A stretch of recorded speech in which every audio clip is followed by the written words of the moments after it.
What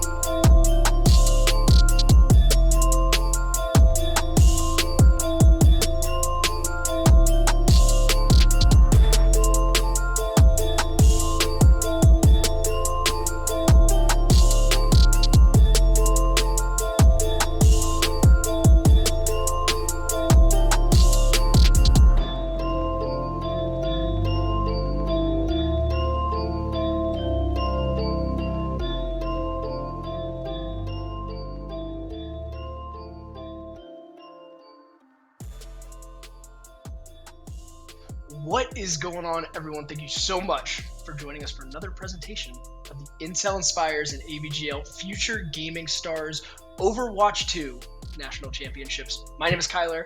I'm here with my best friend, Tom. Tom, how are you, my friend? I am great. I am ready to catch some Overwatch. I'm ready to see some intense gameplay, and I am even more excited to get to see the funny little guys they put in for April Fool's update all day while playing today. You and I both, brother, happy April Fool's Day, everybody, and happy Overwatch. We are so excited to have you here with us. We are now moving into the semifinals of these national championships. Only 4 teams remain in our high school and the collegiate side of these tournaments now, and we have some high expectations for these games now. These are teams that are moving in that have rarely dropped a map coming into these semifinals matchups. $10,000 prize pool on the line, Tom. So these teams, they got a lot to play for here, man. Oh, most definitely. And with both of them having a very stacked roster, Grandmasters and Masters all across the board, even some players getting very close to being in the top 500, this is going to be a very intense matchup. Absolutely. So we are going to throw it over and take a look at how this format has gotten underway so far. This has been a single elimination bracket, as you can see here. 44 teams coming out of the regional qualifiers, with 20 also coming in through wild card matchups as well. Our top 2 teams will advance to the LAN championship at the Esports Stadium in Arlington. So this is certainly a ton on the line for these teams. Again, outside of just that $10,000 prize pool, this is going to be a fantastic experience, not only for us, but for these teams involved as well. Again, to get to that LAN championship down in Arlington, all expenses paid. Tom, listen, if I was a kid playing for this, man, they are ultimately better than I will ever be at this game, but very exciting nonetheless. Oh yeah, we're going to go straight into the format. There's going to be a first to 3 format, making it so draws do not count towards a point for other teams. So what they're first going to be going for is a control hybrid escort, then push control if there is a tiebreaker needed. There's going to be multiple maps for them to choose from, and they can only play one of the maps depending on the series, with Oasis being for the round of 4 that we're currently in. Yeah, important to note here as well, the loser of the preceding game here, as you can see there, will have map choice going in, as the winner will then have side choice, determining attack or defense. So again, that'll be slated toward the loser of these first early games, and they will certainly be playing to their strengths. It's going to be really interesting to see here how each team plays. We've been seeing a ton of variety throughout this tournament, so it's going to be exciting how we see it continue here for both teams. With that being said, we'll also, again, I've mentioned the prizing moving into this as well. Again, as you can see here, a breakdown of this $10,000 prize pool. First place, $5,000. Second place, $2,500. Third and fourth, both right there at $1,250. So again, that first place prize, $1,000 for each player on the team. Tom, listen, yeah, that's going to have him chasing. For that. You're trying to tell me, man.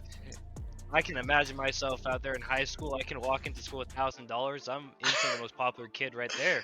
Dude, I think my pockets would be a little bit too heavy. I don't know if I could trust myself with it. But again, these kids are on an entirely different level, guys. This is going to be an incredible matchup here today. Tom, tell me a little bit about these first 2 teams that you've seen. But before I even do that, I'm sorry, we'll take a look at our map pool here as well. As you can see, we've got control, hybrid, escort, push, as Tom so succinctly put it earlier here. So with what we can see here, I mean, it's going to be a really great matchup. Again, once again, I heard Kat mention it last time during the round of 8 as well.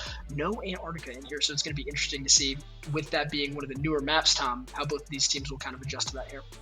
Most definitely. We do see a lot of maps that have been here since Overwatch 1, with a lot of the new maps also being here. Like you mentioned, Antarctica not being included. It is going to kind of let the players play into a little more comfort, especially if they've come in from Overwatch 1, most likely going to other things. Yeah, absolutely. And I mean, like we said, right, a ton of variety that we've seen throughout this tournament so far. Going to be really interesting to see how both of these teams are able to adjust on the fly and really just get after it one more time.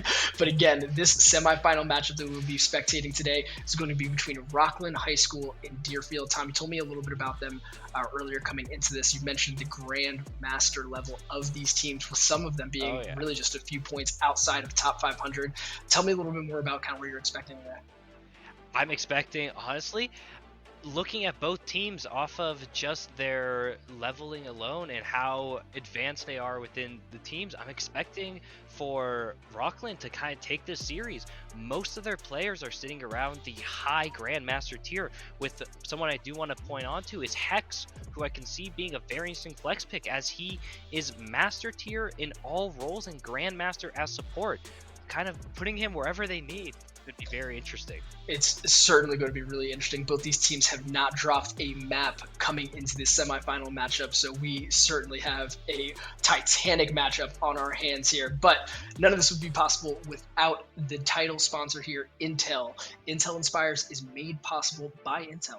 Experiencing gaming like never before with Intel's newest generation of processors. Push your gameplay beyond performance, delivering the ultimate gaming experience. Thank you so much to our title sponsor, Intel, for this Intel Inspires matchup and just putting on the Scholastic matchup ahead of us. And how far this has come, Tom. Scholastic Esports, in and of itself, you and I were just talking about it a little bit beforehand, how difficult it was to even get it started, right, with your experience now. But look at what these kids have done, man. They've put themselves now in a position to compete for this $10,000 prize pool. Yeah, it is crazy just to see how something that a couple years ago would be a high dream for these kids is now something that they can just do by going up to their school, maybe getting a few phone calls in from Intel, and they're on their way to becoming pros, or even better, just winning their school these new titles. You know, I always dreamed when I was a kid, when I was over there playing my little Halo and Call of Duty, dreaming of holding one of those giant tournaments in my high school, or even filling up, you know, those trophy racks, all the running trophies,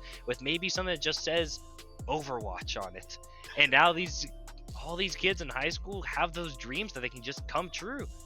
Man, it is so exciting to see this pipeline continue to grow. Like you said, yeah, these kids are either on their ways to being pro players themselves or moving into a collegiate program that we also have looming on the horizon here, folks. Another titanic matchup on the collegiate side of the bracket here that we are looking at. Our final four there: Rutgers, Northwood, Arizona State, and Illinois State, four of the top collegiate programs in the country, who I'm sure will be watching this matchup right now, taking notes to see who may be a part of their next team here. Guys, this is going to be an incredible tournament again that we have. It's going to be a really great night. We thank you so much for joining us again here for the Intel Inspires tournament. And from what I hear, players are ready and we are getting loaded in here. Tom, both teams now rolling out here. Tell me a little bit about what you're thinking from these comps, my man.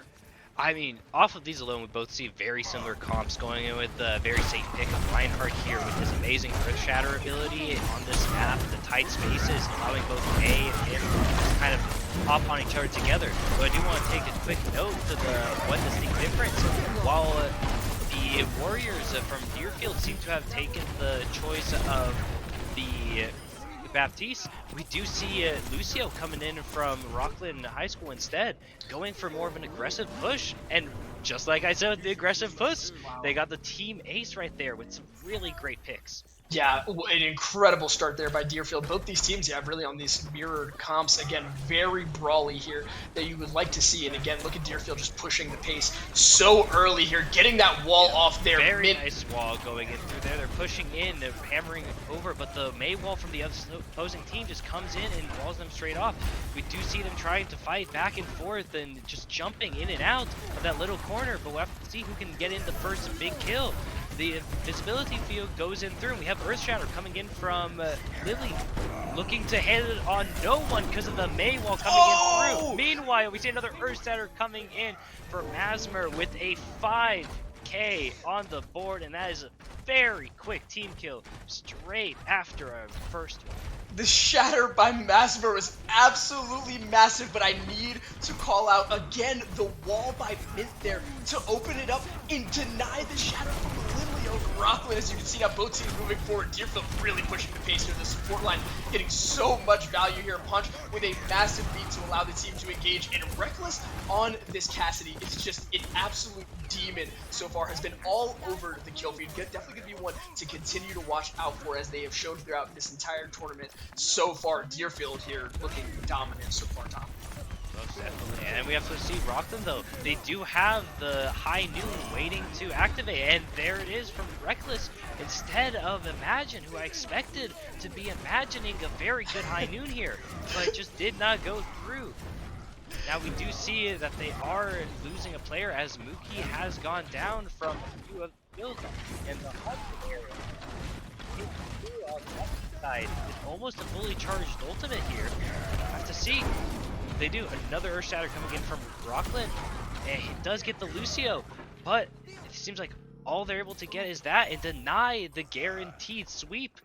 Having control of that point now, really looking to push forward and regroup and try to get that one take right back on. All they need is one team kill or even a C9, and they could probably steal it. Yeah, you're absolutely right. Deerfield again going to be looking to continue to push the pace here. The ult economy certainly looking in their favor, but we do see the Dragons come out early here as Rockland now trying to put some pressure on with the beat coming down from Sunshine as well. Blizz coming down, ults all over the place. A little bit of a disrespectful ult there by Masmer. Reduce the High Noon. Putting it right down, yeah, with Imagine finding the High Noon. Now both teams trading back and forth here, but it's looking like Rockland is going to do just enough to hold on, although Deerfield does flip the point. Rockland's going to be able to capture it right back in time. We do see Imagine going in, just giving Reinhardt a little punch in the face, getting him done right on there. But all the ults now being down means that it does come down to whoever can get the charged up back quickly. And I do want to point out on Rockland's side, they almost have Earthshatter back up again, while Deeren is just kind of sitting there with almost no ultimates ready to go. We do see the High Noon almost ready and the beat drop as well. But the question is, are they able to hold it off and get quickly enough to stop the big Earthshatter that Lindley should have in just a few seconds? Oh my gosh, the pick here by Avaz here onto the Hanzo has been a stack so far, but the Shatter gets blocked Shatter! Once more by Masmer, and as the beat comes down here by Punch, and it was looking like Rockland was going to be able to do just enough to hold on, but Deerfield has engaged this point magnificently. Sunshine doing everything they can to stay alive, but it is not going to be enough. Deerfield with a first round dub, Tom. That was spicy. That was crazy. The Earthshatter blocks from both teams during that game, just insane. Both of them reading each other like a book and ripping them apart like the paper in it too. Absolutely, man. And if anything, I think that indicates to me here both teams doing such a good job of ult tracking one another, right? And that is so difficult to do as the pace of that match goes back and forth, flip flops, and continues. I want to call out the engages by Deerfield were masterful each time. They were able to use the space given to them by Rockland to rotate perfectly, and then the walls by Mint were just chef kiss, brother. Just done so well. Absolutely beautiful. But we do see Mint again on the Mei. No seeing it on the Rockland High School side. He did do some amazing blockage that game. But question is, are they going to again? We do see the Wrecking Ball going behind, sneaking on his little mission. You know, just like John Wick, he saw the movie, he knows how to spy in well. A very nice Earthshatter going in, knocking everyone up, and they jump in, but the heals do nothing. It just kind of delayed the inevitable as they charge onto the main point. Tracer does get very heavily caught out. We do see the Mercy jumping around, trying to help Baptiste for some reason. But he was able to at least kill the Wrecking Ball in the process. Yeah, no, Deerfield looking really comfortable on this comp that we saw them run last time. Rockland going with a complete overhaul there. Like you pointed out, Lindley now moving onto the ball, which certainly here on this map right now, is going to get a lot of value within the chamber, just being able to roll around and really use it as a playground. But I don't know, man, just the way that Deerfield looks at the moment, and they just look locked in and are really able to just kind of continue to push the pace here. And that is what they are doing as they find Imagine, they find Hex. Sunshine goes down at the end of the fight here as well. Deerfield looks squarely in control. They've got their feet set. Rockland's looking like they're going to have to switch something up if they want to get any pressure here, Tom. Definitely, and they do have the Tracer Bomb almost charged up, but honestly, I can't see them doing anything. I do want to point out, though, on the other hand, Wrecking Ball has been just sliding around the entire time behind them, not really grouped up with the team. That is what he's supposed to do. It's kind of hard when the rest of the team just can't move past their base, holding in a very tight grip on them. We do see the Ashe trying to see if he can get some picks, because if they can get Bob in there, that could be very game-changing for the battle, but it just... Where are they going to push? What can they do? I like the idea of the Ashe here, you know, in theory, with how brawly Deerfield has to be, right? You get a lot of value from that dynamite in the damage that you're able to put out, but the backline of Deerfield is just so strong, really manned there by Ponch and Ibuki, and they've just been doing so great to negate everything. As we see the Shatter come down here. But we do see, they did knock down 3. It is just the Reinhardt on his own who is grasping for air and finally killing a very nice minefield placed down by Lindley, catching out most of them, and they are able to capture this point. It seems like we might get a repeat of last game, but the question is, are they going to be able to change the outcome in the end? Taking over the point last second like they needed to, but now they just need to hold this down. They do have the Wrecking Ball, who should be very powerful for this, but just the way that Deerfield is moving, they're just so like grouped together and aren't really staggering at all. We do see a High Noon come through. He isn't getting any picks just yet. He's looking for one, is able to get the Baptiste in the end. And we did hear Bob come through, but he wasn't able to get anything out of it either. Another great res by Sunshine too. I really just want to call that out. They've been all over the place thus far. Now both teams going back and forth here. Ults coming out from every angle. We saw the Blizzard go down there by Mint as well. Not a lot of value being found on each side here. Again, both teams kind of just feeling each other out here. Rockland doing a really great job here of holding the point. And as I say that now, we see Masper now moving onto the point to try and capture here for Deerfield. And there is the damage, my friends. Caught inside like a little cradle, just the ball falls right into it and can't leave. Just stuck there moving around. But we do also see that Masmer did die in the little corner there. We see Lucio trying to bop anyone off, and overtime runs out and almost done, but the ball is able to get back on the field. We do have the sound drop to go on there, and we do have Reckless, who's just been crazy with McCree, trying to catch out Wrecking Ball, but he's just jumping back and forth. It's like hitting a yoga ball. Lindley not going to be enough, desperately trying to hold on there. Did buy Rockland a good amount of time here, though, as we see Sunshine get back on with the Lucio, but Mookie finding 2 here as well. Rockland again doing everything they can, but that is going to be first map to Nepal. My friend, this has been a crazy series. Just oh my god, they have the googly eyes. Yes! The best update in the game every year, bar none. So great. I wasn't even able to see it during the game because of how intensive and how crazy the thing was. We're going to look at the play of the game. That amazing Earth Shatter getting all 5 members. The Shatter, just a walk in the park from there. The Shatter gets the glory, Tom. I want to say that. But the wall, again, by Mint on that May, to set it up to deny the Shatter from, oh my goodness, from Rockland was just absolutely spectacular, man.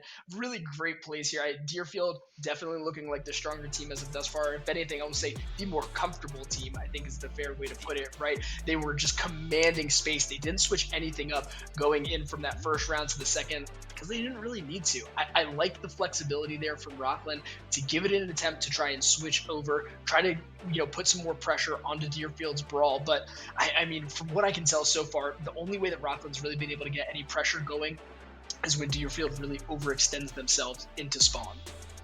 Definitely, and just like you were saying, they didn't switch anything up, but they played like they were the 5 fingers of a fist, just going in and ramming it over and over again, all moving it together, those synchronized ults as well, never stacking too much on top of each other and trying to kind of play around. And I want to point out, it wasn't shown as much, but Reckless on Rockland's team, Deerfield team, was just popping heads every Oh time my he goodness. saw them. He was going over, and though the high noons were not there every time, he was able to make those picks every time that they needed them, regardless of having an ultimate or not. And just staying on that McCree and having that consistency is just an amazing feat to have. Dude, and what I will say with the high noon too, if you're able to even get one pick off of that, it's such at this level of Overwatch as well. It's a really vulnerable ultimate to use, right? Because you just moves so slow, and you saw there Masmer kind of trying to shield them off. You Yeah. started to see some speed boosts come out as well from Punch there to try and move it along a little bit quicker. And I mean, Reckless just getting so much value there. The DPS line of Deerfield just pulling all of their weight, really every role thus far. And one of the things that I wanted to call out as well so far going into this, that brawl comp that you've seen Deerfield played, you called this out there on that second round there. What you see is that team just moving so cohesively. And to me, that speaks of a team that has put in so much work together. And at the Scholastic level, that is a rare feat to pull off. It is so difficult to see because these are kids that are getting limited time with each other, and I think it really speaks to the quality of their esports club, their director, their coach, each other, the way that they've been able to practice thus far. Man, they look very strong. Definitely, like you were saying, that is just the cohesion they all had together, especially with the limited roster. I'd like to imagine their high school probably doesn't have a large pool of players to adapt to each other. Yeah. And being able to pick those 5 players and I think start together as maybe a few friends to just having this cohesion, fingers interlocked every time they play together is just a very impressive feat to see from them. And we'll have to see if Rockland's able to pull it back together. We did see during the second round a little bit of just back and forth with the Tracer and Ash, but let's see if they can switch it up this time around. See if they can, maybe Rockland, who knows, can just switch it around. Maybe they can show the teamwork that they've learned from Deerfield. Yeah, Rockland definitely going to have to show some more flexibility here going into this second map. But I will say now they do get the advantage of picking the map, and hopefully they are able to pick to their strengths, something they're a little more comfortable with. I'm excited to see what they do going into this, and I think both teams now are getting ready to line up with one another once more, Tom. And we're going to be running head on. Again, Deerfield's squarely in control so far. Rockland's certainly going to have to see what they can do. But as we are seeing here, as we've been moving in New Queen Street here, and we are now both teams we see rolling out here a little bit of a change here by Rockland and a big overhaul here by Deerfield. So let's see how Rockland is able to adjust here as we go into this first fight here. Both teams running a little bit of a pseudo dive comp, so a lot of pressure going to be going into the back line. And as I say that, the person themselves diving in, Masmer finds Sunshine and Imagine right away. Deerfield picking up right where they left off. Winton Overwatch just hitting her out there. We see Zenyatta with a very nice pick on the Kiriko, just getting the all balls launched out and then kicking her straight to the grave. But Winton is able to jump in around. Masmer, like you said, jumped in, going with amazing dives. That is 3, if not 4, I believe, right here. 4 picks right off the bat on Masmer. It just seems like he's so comfortable with Winton, Yeah, absolutely. And I mean, this comp they're playing around here, not a lot of pressure to be put out on this Winton. You are very correct here, right? The ball's going to have to do a lot of the lifting here, but these engagements are going to be tough. That slam is going to be hard to find here on a team that is moving around so much here. So much mobility from the Lucio, the Kiriko, the Sojourn, and you really aren't going to be able to find too much of this Sombra as well in the background. As the hack goes out here. Beautifully done, but oh he gets my gosh. clipped by the Sojourn rocket right at the end. So he's trying to survive, but Winston's just running her down, jumping around, doing the ape noises and hitting it in the face. You see Kiriko in the same position, trying to jump back and trying to run away. Tracer behind as well, and Kiriko barely lives 5 HP, and the protection bomb comes through. 1 health, trying to survive, and barely makes it out the great escape. Hex absolutely dancing around here, right? The Suzu coming out to protect him at 1 health here. Both teams going back and forth like maniacs right now. Rockland doing just enough now to take control of the robot and hopefully get themselves on the board now, but not before Deerfield was able to find some licks of their own there, Tom. This is going to be an insane matchup if we are indicated by anything so far. Oh, and Wrecking Ball just wrecked straight through, killing Reckless right off the back. Just punishing him for being, reckless. And the Wrecking Ball then gets 1 more pick with a knock off the map. Man, That's got to be a tilter right there. Yeah, these teams really being led by their front line here thus far. Masmer and Lindley, I mean, both on this tank line are able to find so much value, and these fights so far have not been going one way or the other, as we see Masmer now here getting forward and getting out that primal rage, starting to put a ton of pressure out, finds Hex here, and that's going to be tough now for Rocklin as Deerfield takes control of that robot, but not before they're able to get themselves mighty close to taking the lead here, Tom. Definitely, I do want to add in one thing that I am noticing. Sunshine has switched off of the Mercy, going for Lucio, which we've seen him be very comfortable with that Mercy for the past 3 rounds that we have seen him play. But we'll have to see if the Lucio change can be enough to make that big difference in the team. A very big EMP coming through, stopping the Lucio just as he spawns and leaves the base. 3 more knocked out, and the Wrecking Ball is hacked. Grasping for air very low and trying to get that Tracer as well, but he did just pick up the health pack. And this sorry about that. Mint is just trying to leave and trying to escape through all that.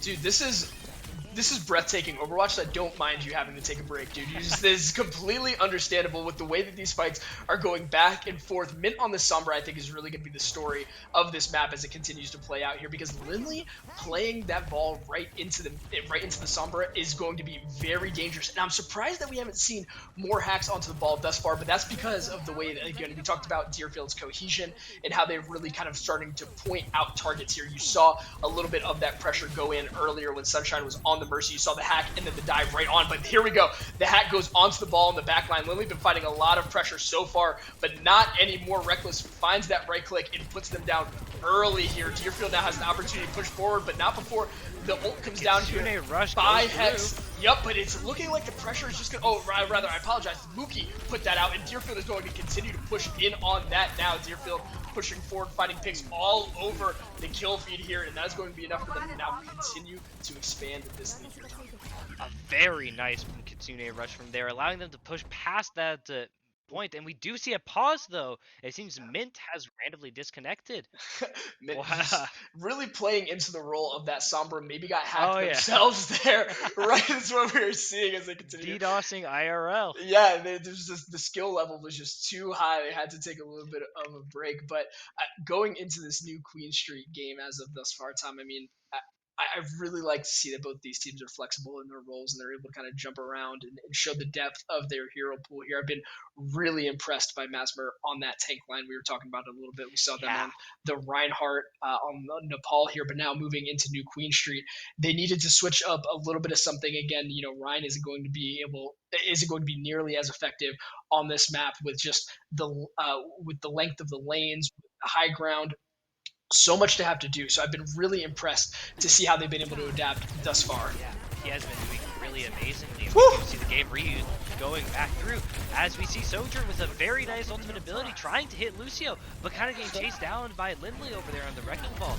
They are just jumping around. The Sunshine on Lucio, though, is kind of just very strong, very fast, and trying to be just kind of like this little wasp on the screen. They're trying to pick off, but he's just too fast, too furious.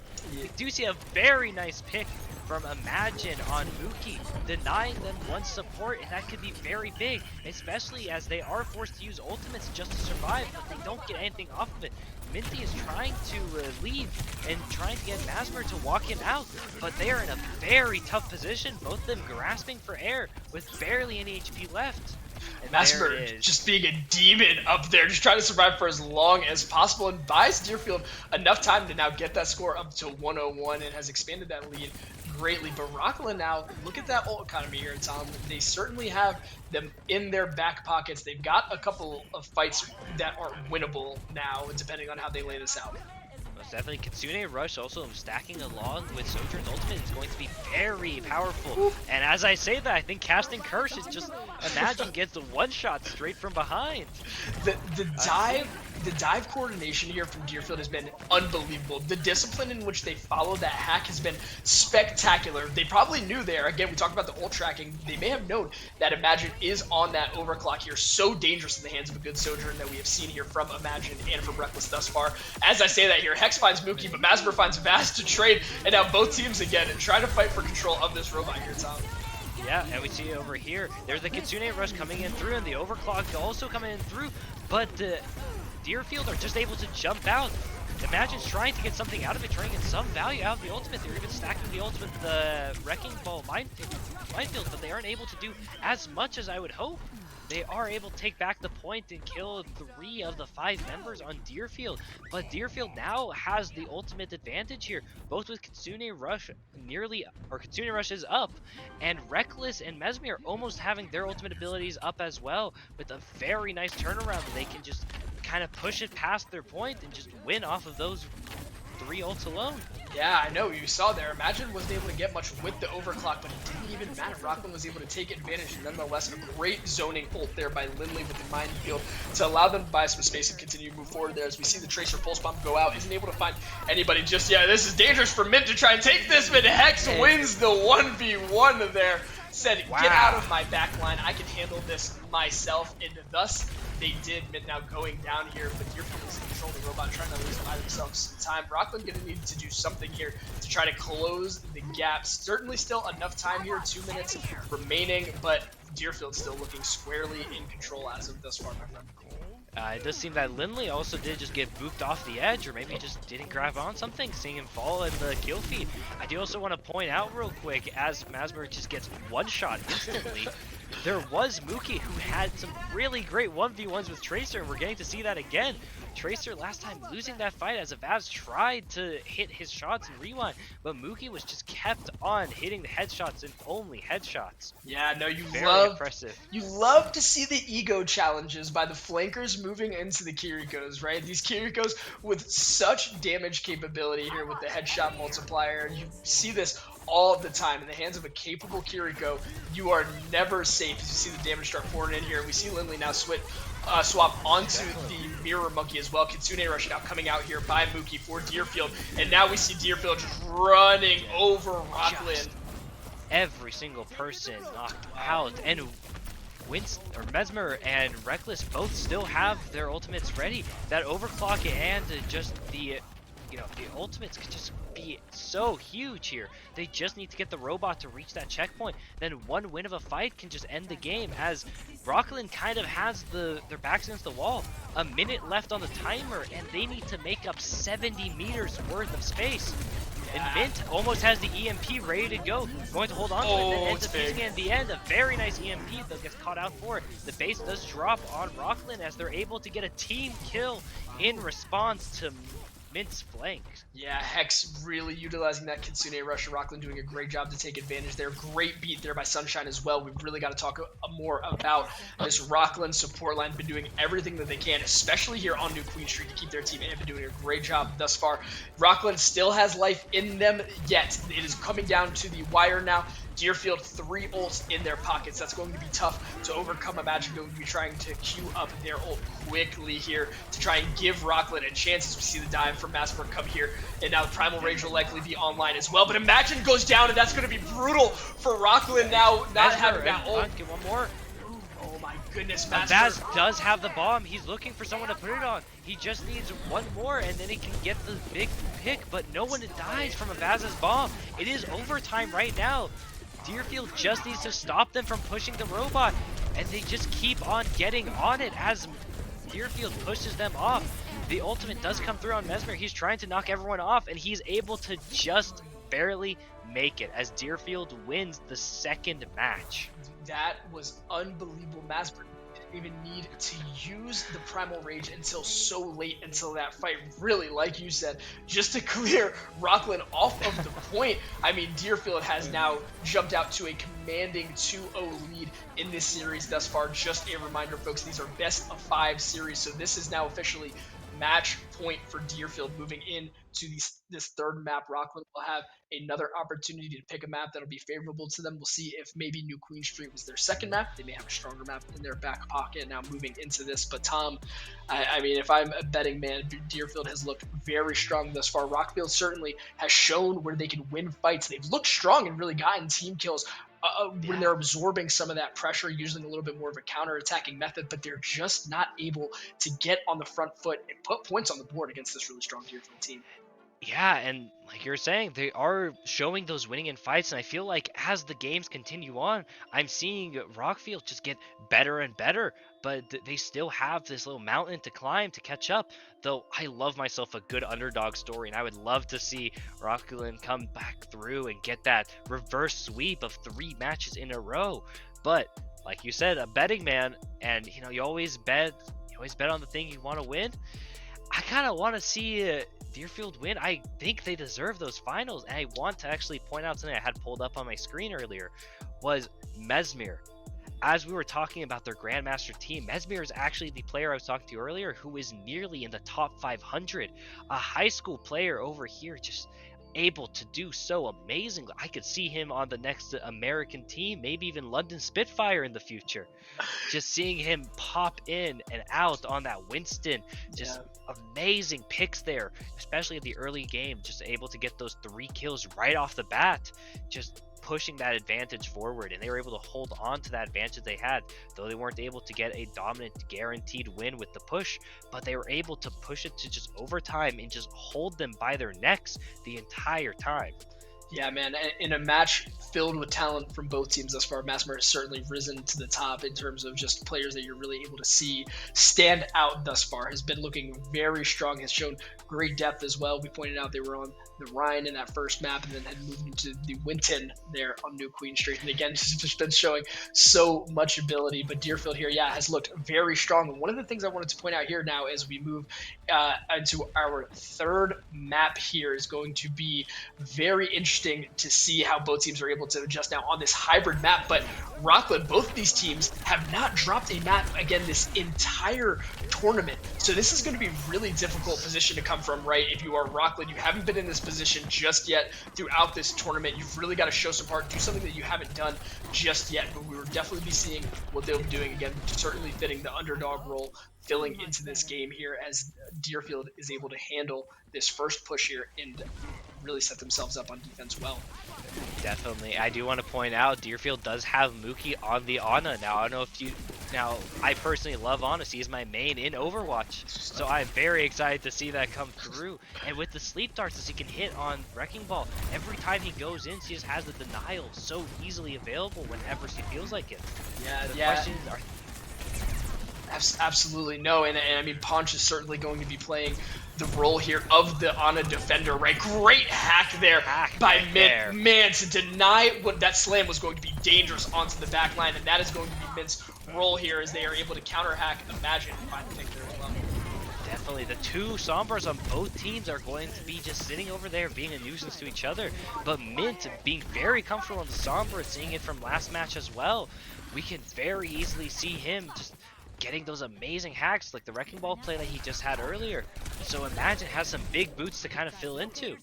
Yeah, absolutely, right. It's going to be tough to kind of play this Sombra on Sombra match here. It's going to be really interesting to see. I mean, both teams, again, going to have to try to pick their engagements here, right? And I think one of the things you'll be looking at here is Deerfield is certainly going to be getting a lot more value with Mint there. Again, I mean, just being able to hack Lindley, you saw there out of mid-air to really put the pressure on them and essentially negate They're that sneaking. play.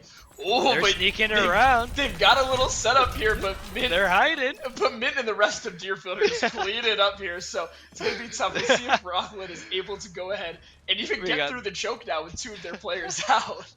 We got a little 007 over here. They're just hiding, waiting for that perfect moment to strike. I'm not exactly sure how long they can really wait, as a minute 30 on the timer now. And like I mentioned with Mesmir, we see a London Spitfire right there. Looks like they already got plans for who they're going for. Imagine trying to push up. We do see Lindley right behind. He gets a very big slam, catching out Reckless. Will waiting the good moment, and very nice base drop as well from Lucio there. As he tries to get everything, he is hacked though, unable to stop it. The landmines go through, allowing them to stop the very nice hold that they've been holding on top of that field for a very long time as they try to finally take that point. But Mesmir is just not dying. They are able to get a very nice bomb on Mookie, stopping that sleep dart that could be very huge, especially denying just one way for Wrecking Ball to get one shot. But it does not seem to matter as Ponch and Mesmir just completely wipe the floor without Reckless. Yeah, it was sub 1 minute now, approaching 30 seconds for Rockland, but spawn advantage to Rockland. They're going to be hustling back to this point. Something that you saw in that last fight was Mint go down, and you really want to see Lindley try to take advantage of that space, but was just not able to there. And we're seeing now, again, Rockland trying to Imagine. line this up, and this is going to be a huge EMP to start this fight off, man. Oh, but gets Oh, detected! That is going to oh be massive no! and forces the And that teleport is, out! oh no! And just as Lindley had it lined up, looks like they are going to try again. It doesn't seem that Deerfield can do much against the Lindley as he walks in, but they are trying, hitting over and over again. The EMP does go through and hits every bad. single member, but just gets one shot regardless. The high noon coming through on Reckless, but it seems like the Tumbleweed's just going to go dry with no heads to click, as that is round one.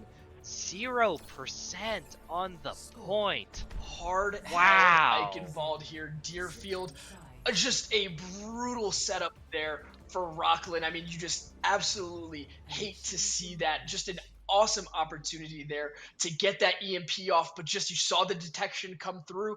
And that's something that, again, at this level of Overwatch, with the caliber of these players, you get detected. And if the timing wasn't right, you simply have to pull out of there. And that is just so tough for Rockland, who had the potential for the setup. Deerfield doing an unbelievable job of being able to keep themselves safe up on that high ground there, really inside and take away again. I mean, the advantage of the Sombra and the ball, who just wasn't really able to get any effectiveness from those slams. Deerfield has just been doing Yep. such a great job so far. And Hex? starting off on that Zen and falling off the map, but now we see Deerfield only needing one tick to put this thing away. Yeah, it happens to us all. I've been there too. You try to do some little parkour and just fall right off. That's right. But it's all right. They're going to be able to get on that point right off the bat. And a very interesting choice going with the Sigma here. That the Graviton Flux can be really huge on point maps, especially on defense. But we'll have to see if Mint is able to stop it, because that hacking midway through it has just been so huge, as Lindley has just have nightmares over and over of Mint coming behind him and trying to just hack him through. So they are just going to have a very close eye on him the entire time. Yeah, absolutely, man. And I mean, again, we see Lindley now start this off by getting a pick on Mint, which is going to be big, but we do see Masmir find the perfect dive here onto Hex, and that is going to open it up perfectly now for Deerfield. Look at how Deerfield is navigating this high ground, dog. It is just absolutely masterful, and they're setting up the dive perfectly. They get the pin down, but Avaz is able to find Reckless here, and that's going to be huge for them, but the hack goes onto Avaz right away. They find that target, and the dive comes out. Huge immortality field there by Sunshine to try and keep Rockland alive. Rockland doing a really good job here absorbing this damage, but it does just feel like Deerfield are circling sharks in the water right now, just looking for their opportunity to find picks, and there it is, Tom.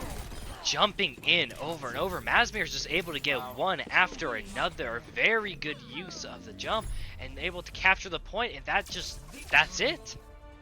That is a great game. I do want to bring up something that I noticed very drastically between the two teams. Deerfield just had such a commanding force as high ground every time, like you brought out. If you notice, when they were defending, they were all hiding in that house, using that high ground advantage towards their favor.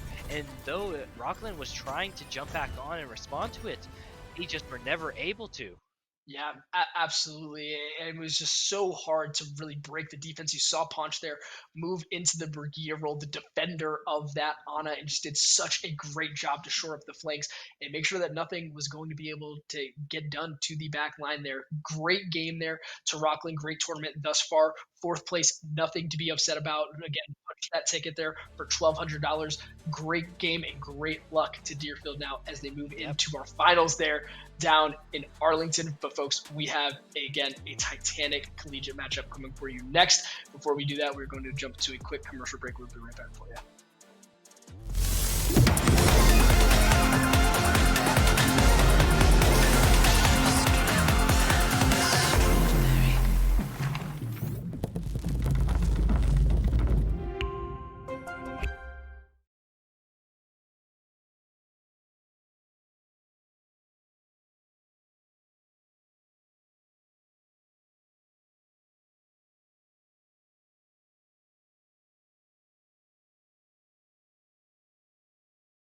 Squeeze up, down, squeeze up. Technology helps you stay fit.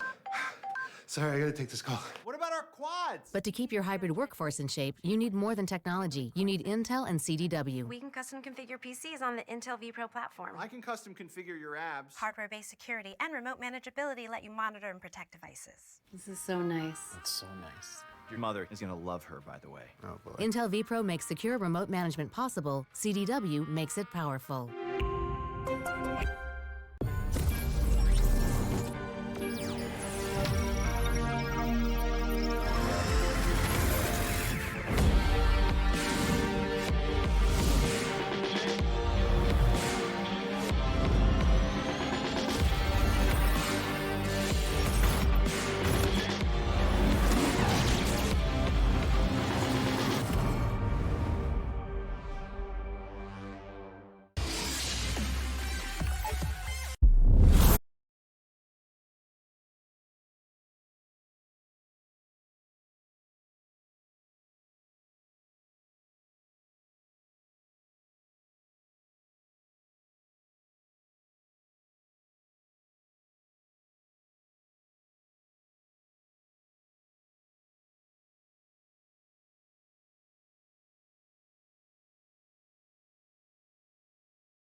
Welcome back, everyone.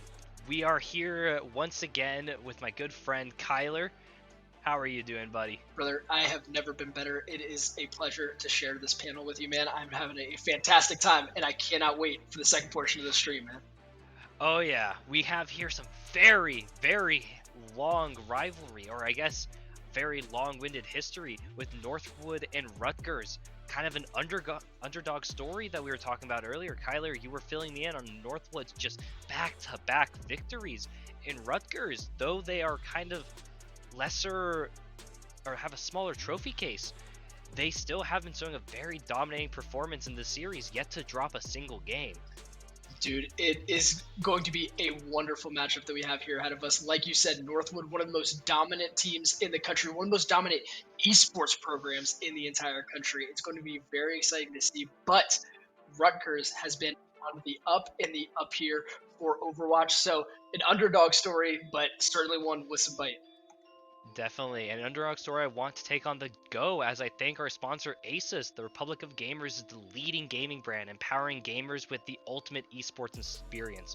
Join forces with ROG to unleash the full potential of your school's esports team, and maybe one day you could be just like Northwood. Type !ASUS in the chat for an exclusive $400 off the new ROG Flow Z13, or click the panel down below to learn more. Just a great sponsor here with great products. Now, this is personal thing. I actually have an Asus laptop. I love it. I don't know about you. That's aside from the sponsor read too. Like that's legit. That is a real that mark is straight right from there. the heart right there. I'm a big fan, but I'm an even bigger fan of this series. You were saying with Northwood's achievements, I actually have them pulled up right here. The three that I mainly want to pull out is the fact that they were able to win the NA Collegiate, I think the E stands for something.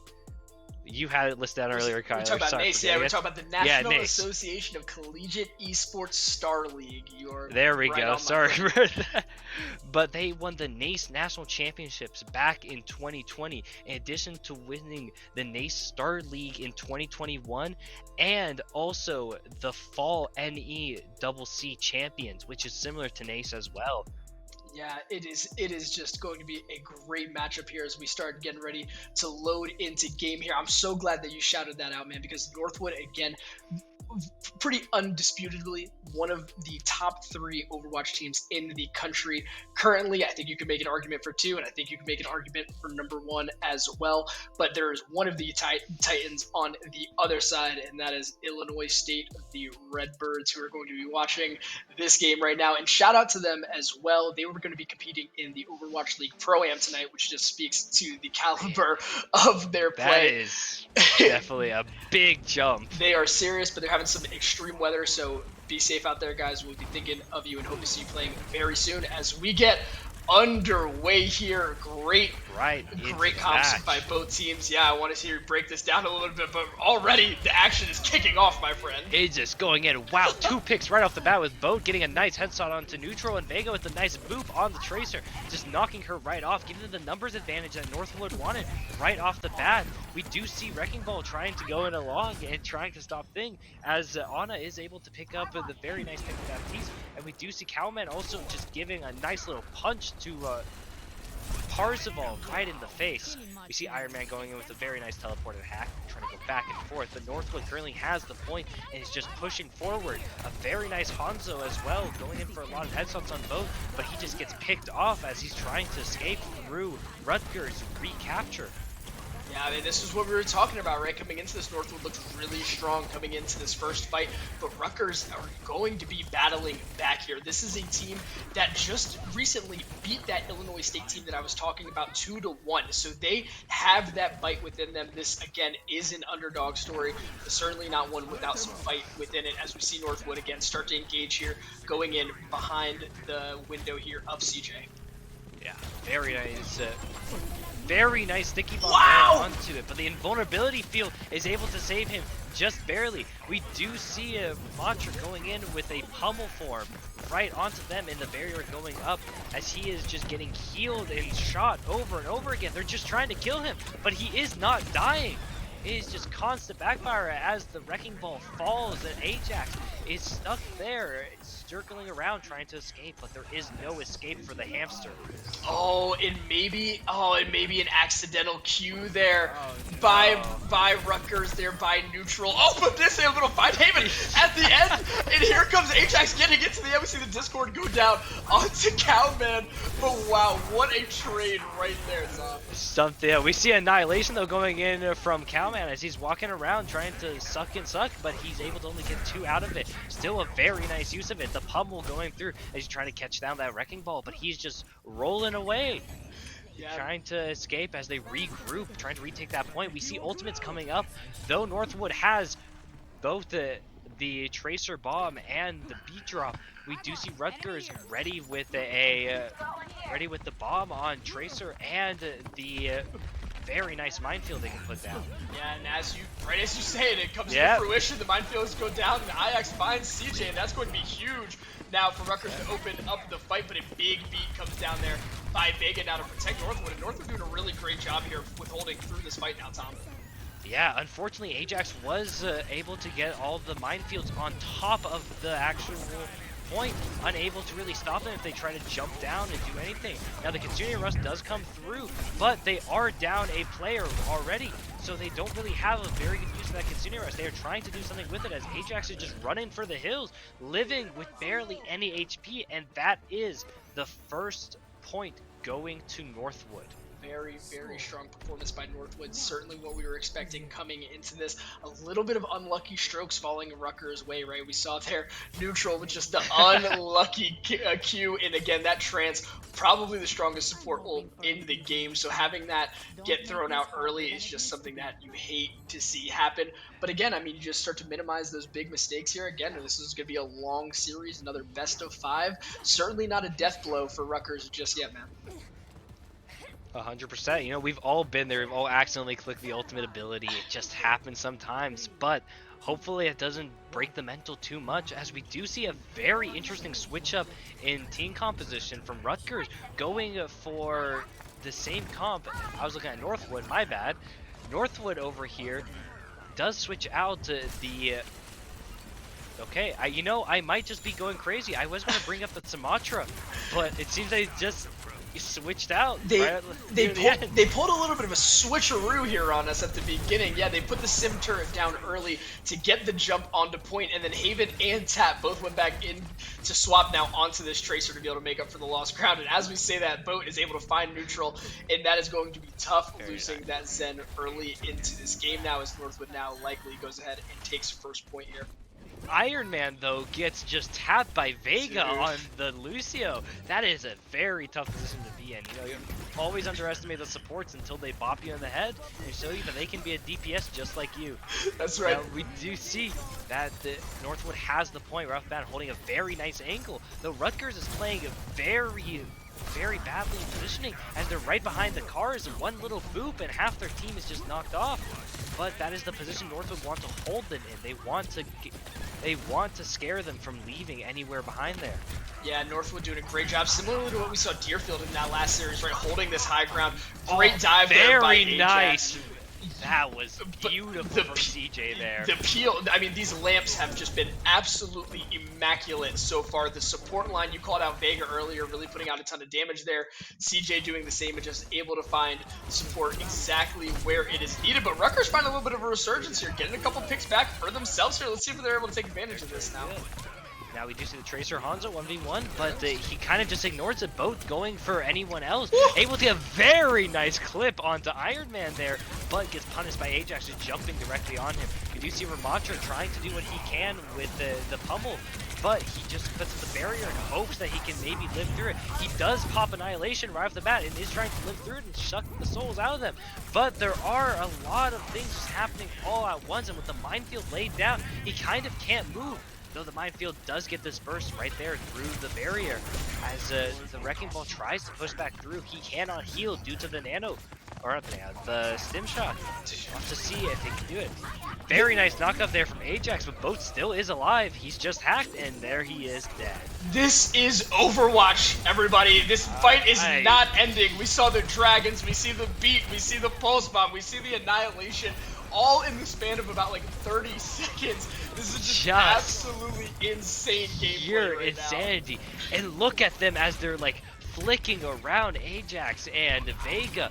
Both of them, every time we go on their perspective, I just see the camera moving around as if they're flying their mouse to Singapore and back.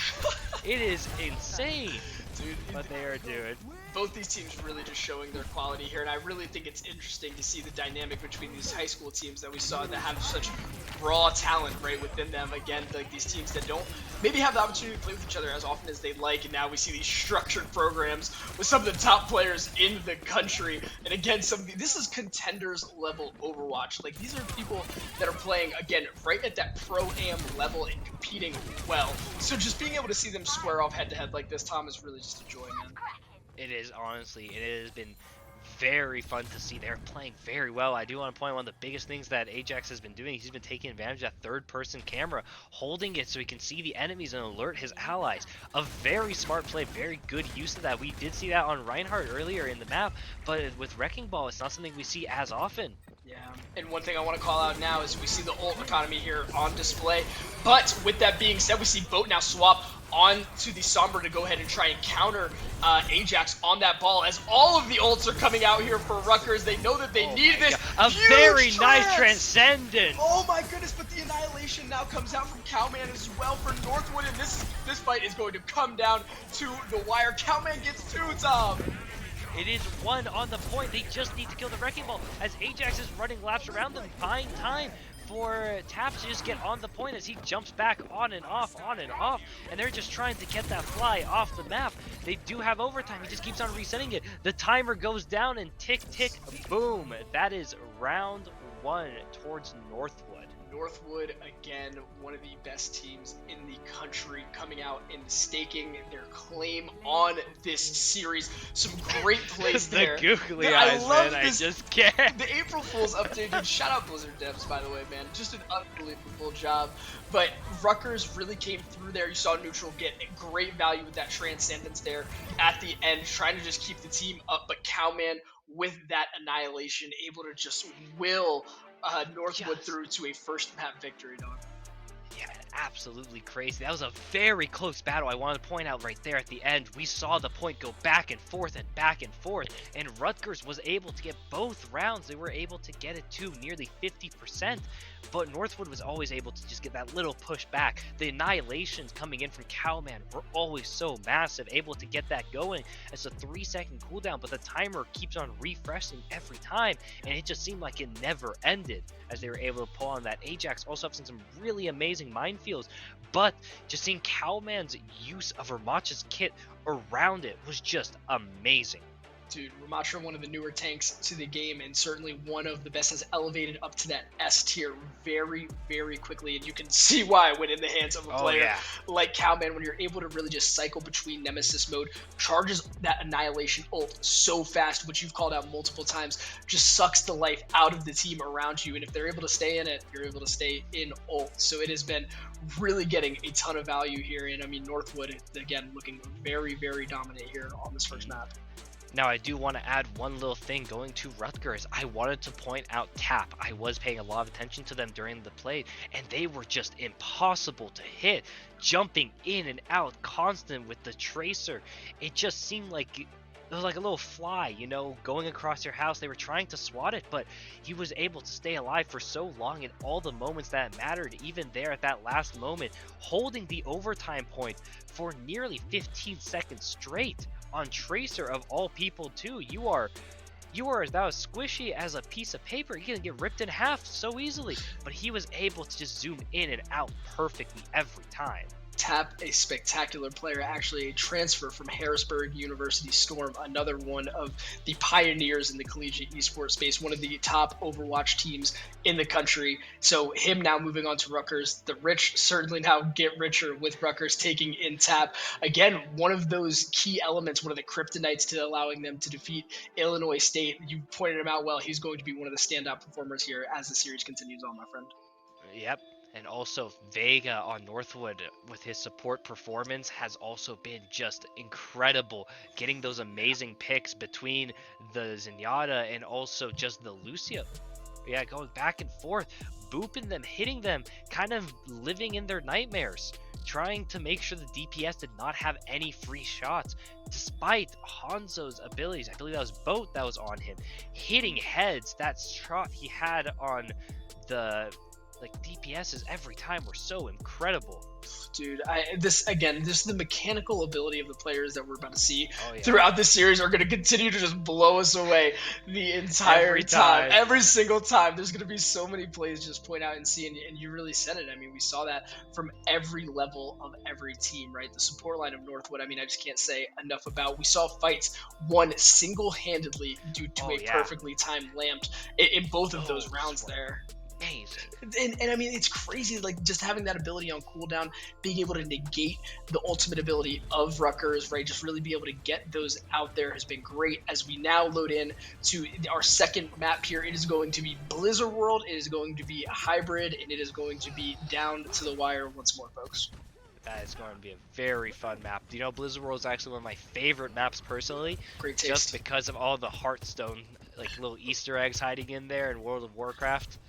I used to play both those so often when I was younger, and man, seeing them and their little, you know, Easter eggs are just so much fun. Dude, you and I both, I knew you had great taste from the moment that I met you, Tom. Blizzard World, shout it out, dude, as we get underway here. We see Rutgers on attack first, staying on that ball. Ajax is neutral, coming out back on that Zen as well. Not a whole lot changing here for Rutgers, so we'll see what they're able to do here.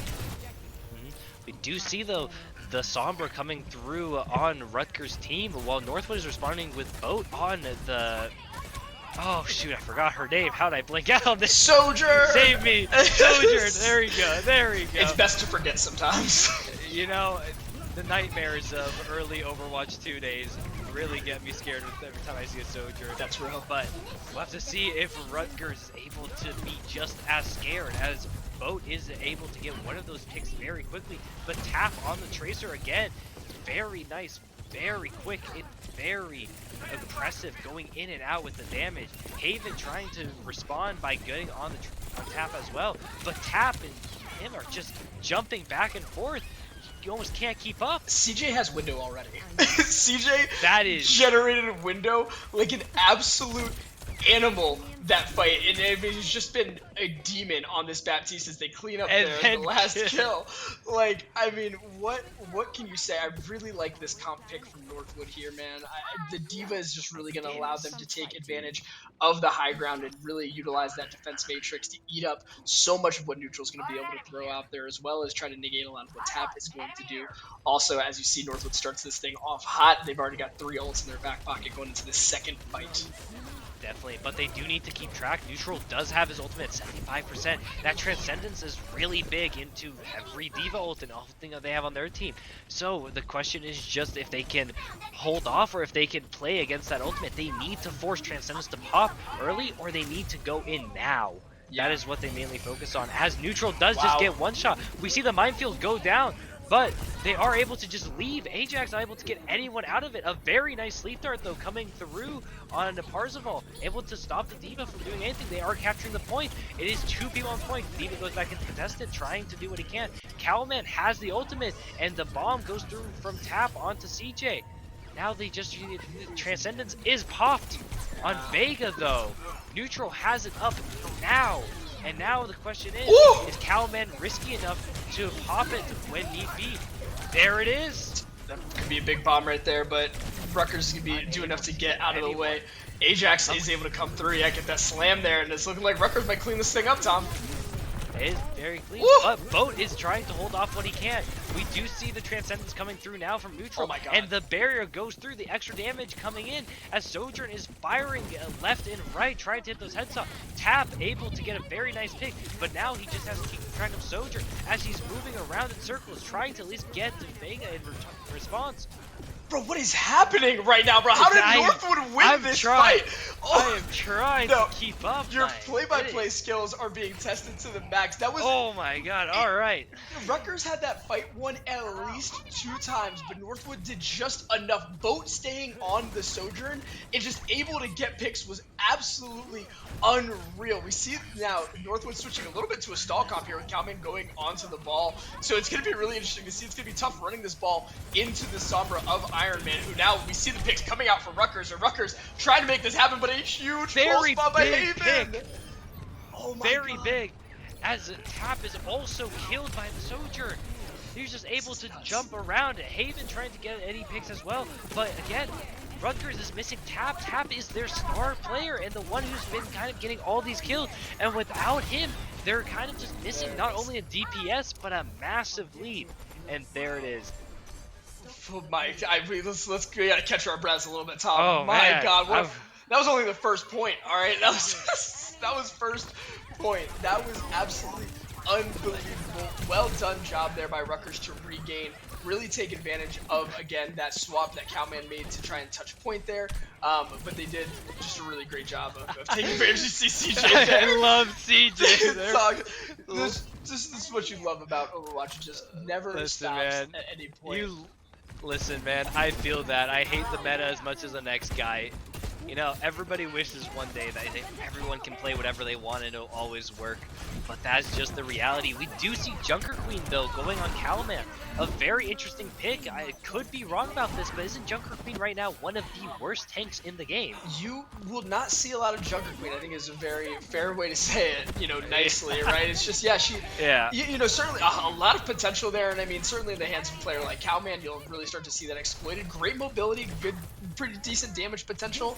Yeah, they might be trying to make good use of the cutoff because of they are able to ideally just stop Tracer from healing, and also the saving that Parzival has on the Kiriko. That might be the main plan, but Rutgers is just pushing them back and back.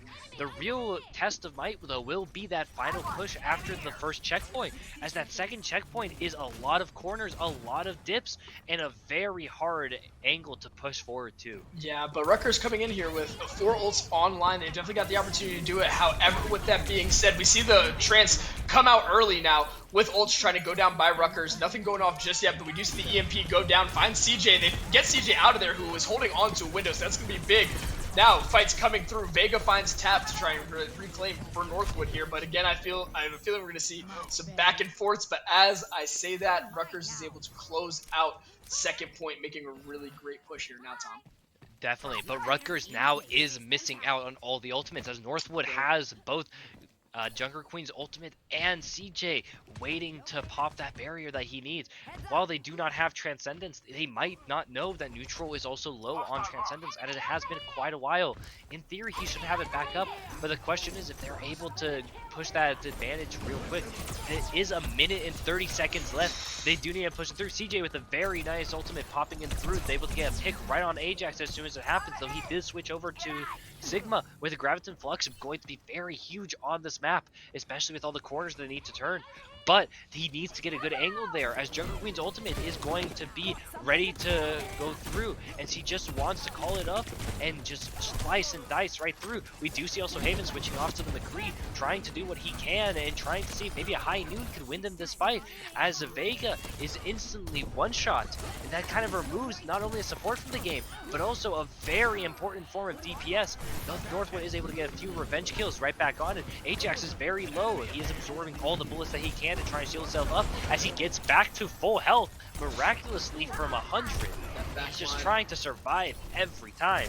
Yeah, this is an absolutely spectacular backline of Northwood, right? Or rather of Rutgers, just doing such a great job of putting out just consistent healing, keeping the Harmony Orb exactly where it needs to be. Baptiste able to focus the heals so well. We did see Calman go in there trying to dump that ult as Junker Queen. Find a lot, but Rutgers didn't really go down. But now, as I say that, Boat to back-to-back headshots, finding some space for Northwood. Not to cut you off, but there is 13 seconds left on the clock. Rutgers needs to do something now. It is going to be a very quick game, and they need to just get one big push going on. But Haven's hitting shot after shot after shot. and just does not miss as High Noon comes around. But it does not matter. He doesn't need it. He just needs to tap heads, and that's all he did.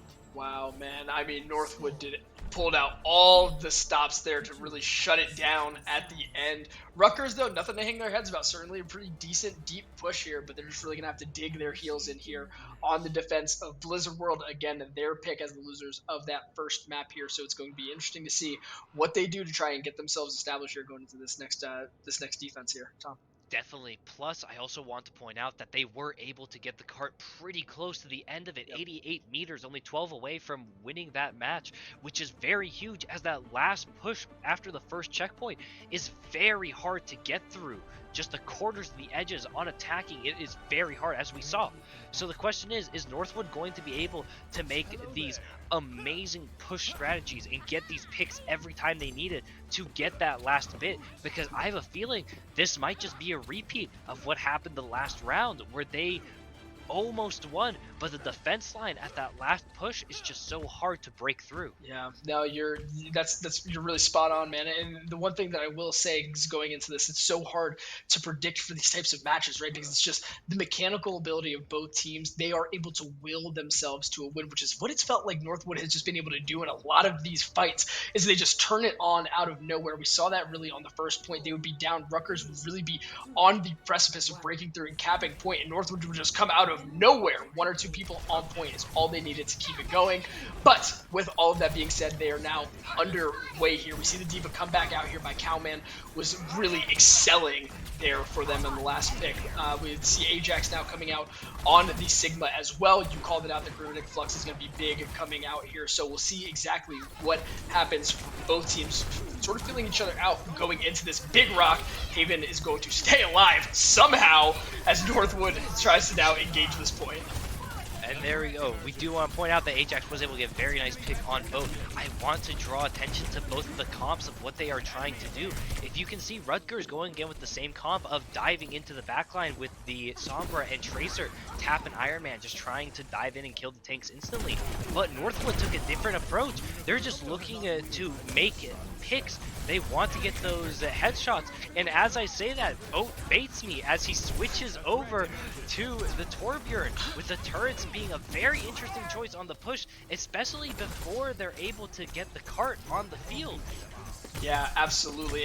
The Torb is definitely going to be interesting to see how it's really utilized here. Kind of just probably trying to go for the consistent damage, great armor there. So we see the window again, and that's gonna give Northwood a ton of room to get on the point. But great rotation there by Rutgers to now wrap around. But Cowman taking the high ground now, giving what the Rutgers is able to give him, and just doing so well here again. Both teams feeling each other out. Rutgers really taking their heels in on defense, though, as we see the window go out for them as well. Now both teams kind of just trading back and forth here, Tom. Yeah, we do see the Tracer going back and forth. Sombra and Tracer both chasing each other down. Haven and Tap kind of just skill checking each other. As they jump in, the bomb goes through, but goes wide, isn't able to hit anyone. Neutral dies to the Torb turret in the process, interestingly enough. And a very nice EMP goes through, hitting almost the entirety of Northwood's team as they try to survive. D.Va, though, is in mini form and just gets tapped right off the bat by Parzival as they are trying to just push forward. They do have Transcendence ready on Northwood's side, but using it too early can just be a very huge waste, as Graviton Flux is available on Ajax. He's just trying to look for a very good opportunity to do it. And we do still see Boat on Torbjorn, which I just... You know, it could just be me over here being a gold player. I don't see it. I don't see it right now. It's going to give them good mobility, and it seems like it was pressuring the Tracer pretty well. But it's going to be interesting to see. I mean, we see that he's got ult coming into this next fight. Gravitic Flux is likely going to come out, but will certainly be nullified by the trance of Vega. And one thing that I wanted to point out is really interesting. Oh, there's the Gravitic Flux. Yeah, into the window as well. It comes down, doesn't find anybody, but there goes the trance now by Vega as well. Keeps the team alive, and there are ults all Neutral over used the it place. early. Neutral used the Transcendence early. Oh my goodness. Cowman has a free ultimate that he can pop whenever he wants now. That is a great position to be in for Northwood, as they can just push forward and kill. With no Transcendence left, they can't stop the Diva ultimate. They can't stop the push as Northwood just gets the point. And Boat is finally able to give some wheels to his turret as he's able to mount that and push it forward. And a lot of value there found by the Torble, not necessarily in the fact that it found any kills, but like you pointed out, it forced Neutral into a position where he had to go ahead and get that trance out, and that was just enough. That was all Northwood needed to push forward onto that point and capture Cart, and they are underway now, Tom. The ball seems to be rolling here. Iron Man is in a very good position, though. If he's able to get this pick on the Zenyatta, he might have a very nice position to just get a big EMP on the entire team. Though Cowman still has the self-destruct sequence that he's just waiting to use, and I see Torb over here with a very cool turret placement. Did not know you could place it that deep in the bush. But that is just what makes the difference between, us gold players and the Grandmaster Collegiate League that we have here. We gotta watch this with our notepads out. That's right. Yeah, we learned a new we see thing the here and there. self-destruct sequence go through. He isn't able to get much out of it. He's only able to destroy the immortality field. I did forget about that, as Arsenal can always just use that anytime that they see the ultimate. Now Iron Man is holding on to a very huge EMP that he should be able to use it very cleanly on the backline, but they are keeping tabs on tap, and they want to make sure that neither of the flankers are able to do anything. But it's very hard with the two flies swatting around, trying to move away. Very nice immortality field used as the bomb just takes it to the face. Yeah, and I don't know. I got to call out Boat here. It's just been going crazy on Sojourn. And as I say that, Parzival was able to put them down, but found two big picks there early in this push, which has been continuing to go on here all the same. Even though Rutgers has been doing a great job of trying to find room, Cowman has just been camped out on this point, getting some room here. But we are now nearing the 1 minute mark. Rutgers doing a really great job again of having their heels dug in here on defense, trying to find what they can. Yeah, but now we see, look at the ult economy here on the side of Rutgers as the window comes down, and they're going to use this to try to put some damage out, but great rotation by Northwood to get out of the sight line. Very nice. Keeping on Iron Man, though. He is looking, he is holding on to that EMP until the last moment, waiting to see if he can use it. The Griftig's Flux goes up, but doesn't hit anyone, and the EMP does go through as the entirety of Northwood can't use anything. As Vega also dies, and CJ as well. Diva is many trying to do what she can, maybe to remount, but it seems that she's just going to regroup. You gotta reset. Get back to the team. You know what?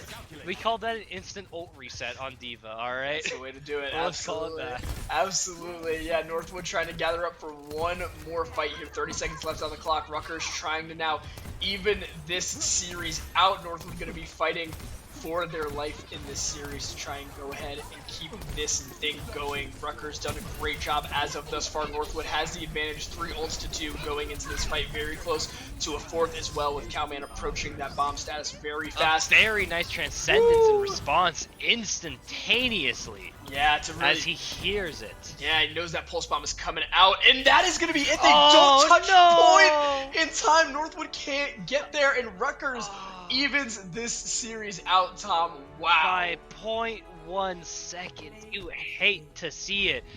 The C9 goes through, and that is a well-deserved play of the game for both there. As when he was put on that Hanzo, he was just there and is tapping head after head, getting amazing shots when they needed it most, holding on those positions. A very nice play. They're just so good at the game, man. It's just crazy to watch. Bro, I feel it's just like it's just making it look so easy when the way they I feel like a little kid just looking up. You know, I got the glimmer in my eyes as I see them perfectly time everything. They hear those call-outs. It's just insane to see. It's so fun, and I mean, this is the level that we knew we were expecting coming into this, right? Again, Rutgers, you probably look at them as the underdog in this series, but they really just made a statement for themselves and have evened this out now against one of the perennially best teams in the country here, that being Northwood University. Now has map choice in their pocket as well here, so we'll be interested to see what they do to kind of try to put themselves on the advantage now, Tom. Most definitely. And though they do have map choice, Northwood does have side selection, and they have shown that they know how to play defensive very True. well. Even though they slipped up a little bit at the beginning against Rutgers, they're able to hold that final line when they needed it most. So it will be interesting to see if they try to go for a more aggressive push now, or if they go for something more defensive, as both Boat and Vega seem to play a lot more of defensive characters with the Zenyatta and the Hanzo. Yeah, it's gonna be interesting, man. We've seen both teams really stick a lot to the Baptiste Zen back line, which it gives a huge amount of damage output. Which for these players, I mean, they're so mechanically sound, right? They're going to make up for that discord. They're going to be able to hit it, and the Baptiste has just been putting out a ton of healing as of thus It far. is. And the ultimate timers on Baptiste, man. CJ, 20 seconds, man. CJ's Not just even enough time to s- breathe. CJ's been an animal getting that amplification matrix up so fast that the Every ultimate there time. of the Baptiste, and I mean that's really what you just expect out of a Baptiste of this level, right? And they've been Hmm. continuing to show that pedigree in and out, game in and game out. So it'll be interesting to see. It was interesting. It's crazy to see the dynamic now between these high schoolers who are running a little bit of flexible comps, but more traditional sort of brawl, right, with the Ryan and Yeah. the Lucio to really get the team in kind of like a one track mind sort of thing. Then we saw them swap to the dive as well. But now seeing Hmm. how both of these teams are really showing again a true depth of hero pool. We've seen Ramatra, we've seen Torb, we saw Yeah. Sim for a second, right? There's That was nothing is truly something. off the table just yet, right? And we are only now 2 games into the series. Definitely. And I believe the next map is going to be a push, if I remember correctly. I think that they are required to have that as the third round. Yep. So it's going to be very interesting seeing as they have to kind of switch it up, as control and cart are kind of the same thing, but the robot push is going to have a very, very big difference in team comps, as you can't just build the same thing as you would on the other maps. So it will see the flexibility in both teams and seeing if they can adapt to that change in mode.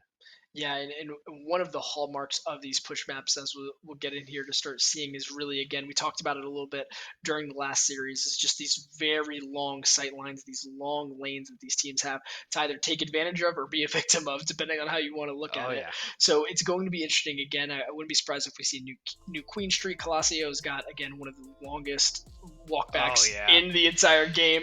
Just Oh, it's hate just that map, man. it's a beast to have to get through.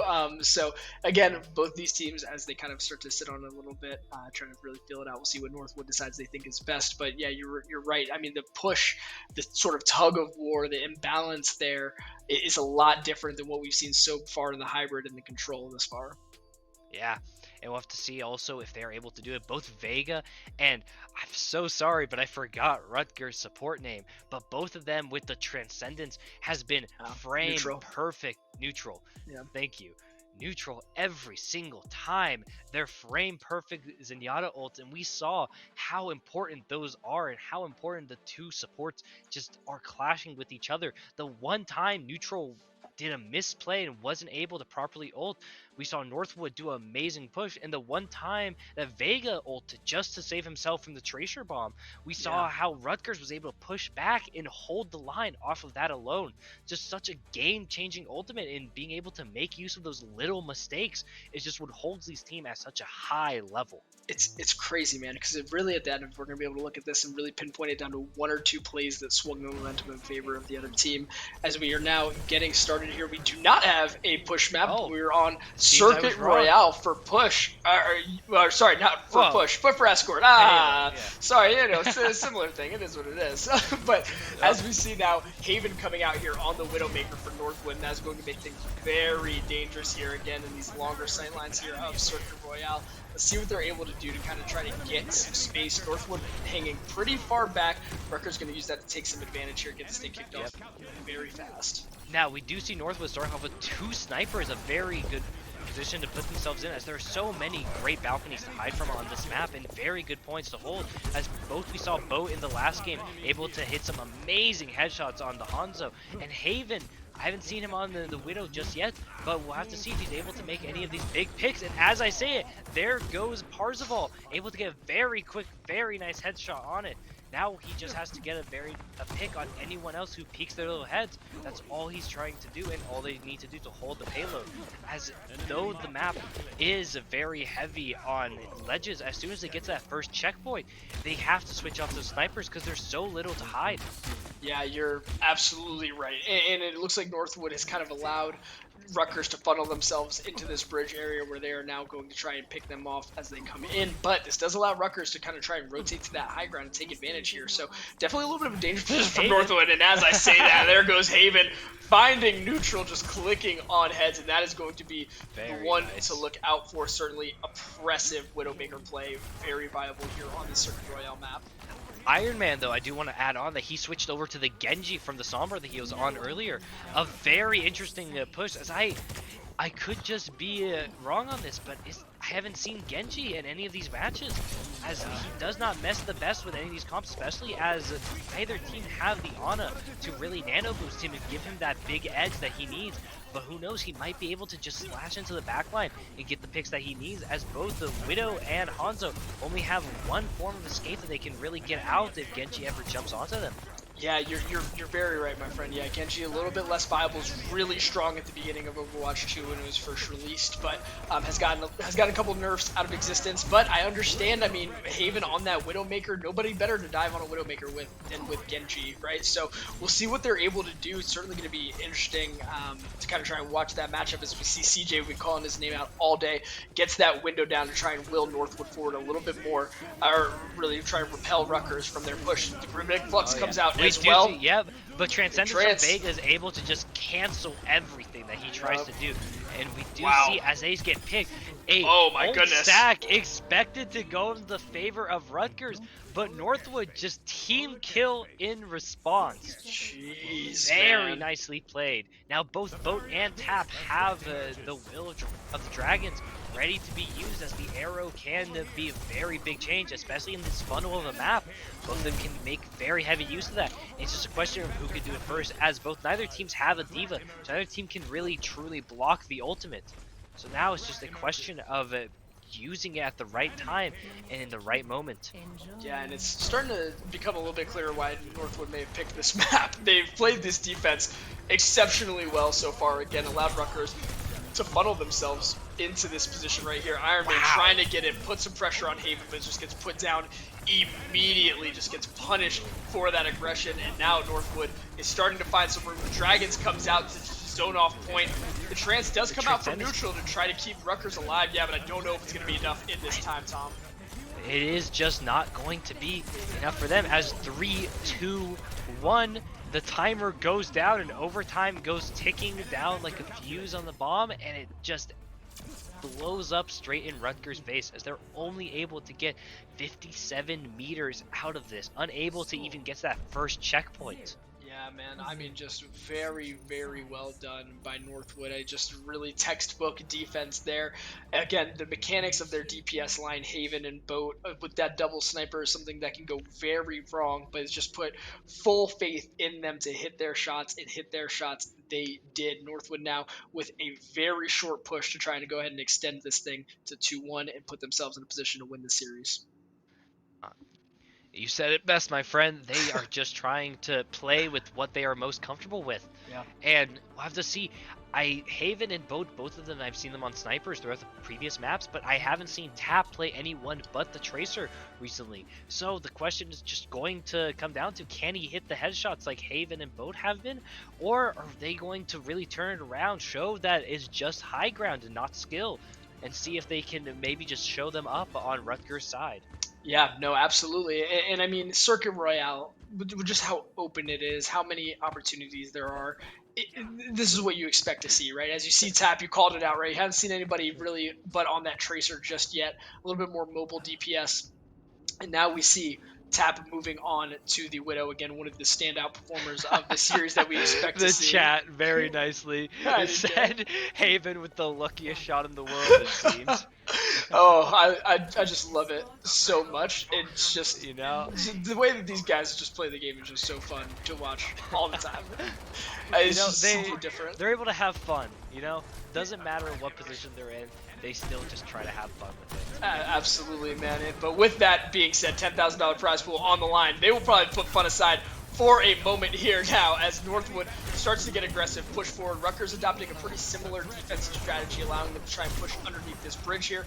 Going to need to try to win this fight a little bit Yes, earlier. but they need to be very careful as Yep. it is only 10 meters away from winning the point already. Oh. 3, 2, Oh! 1 meter left. It still is contested, and that's it. Oh, it seems they were looking on the last minute as Hanzo tries to defend it. The Iron Man and Tap just get tapped directly to death as they are trying to survive, trying to escape, but it just isn't enough. It's Lone Zenyatta trying to survive, but the balls don't hit just where they need to.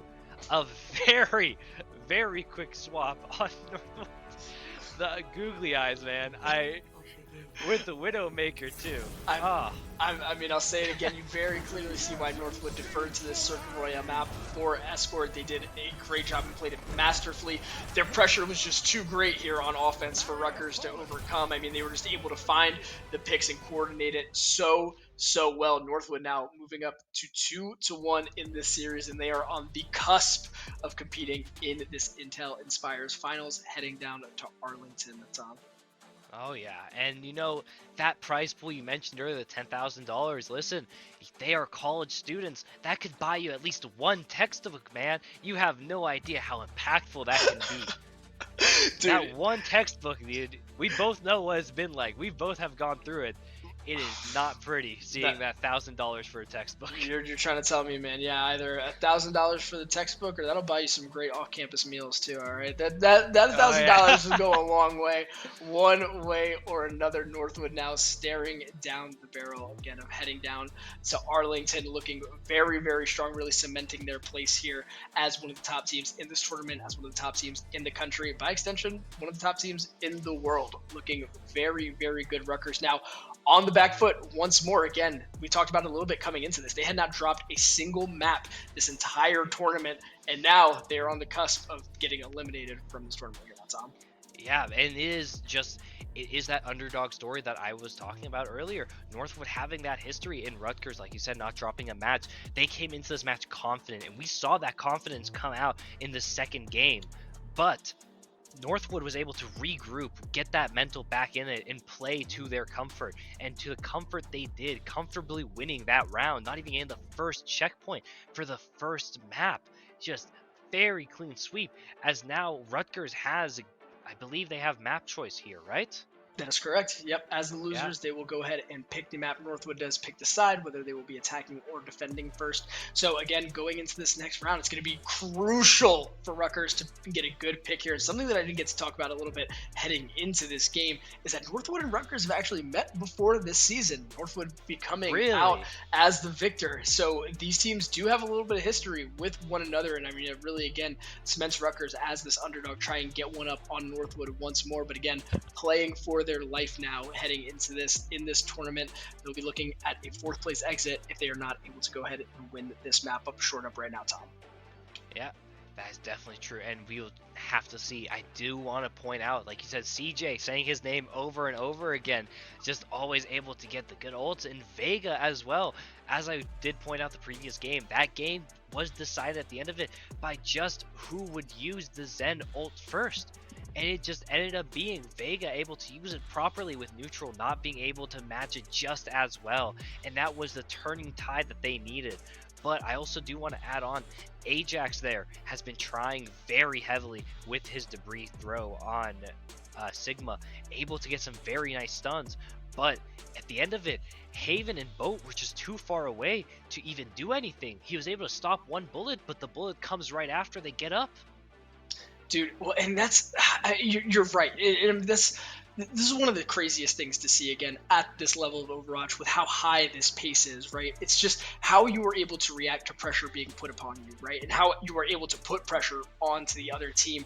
And the support line dictates so much of that. And that's really what it's come down to at the end of the day.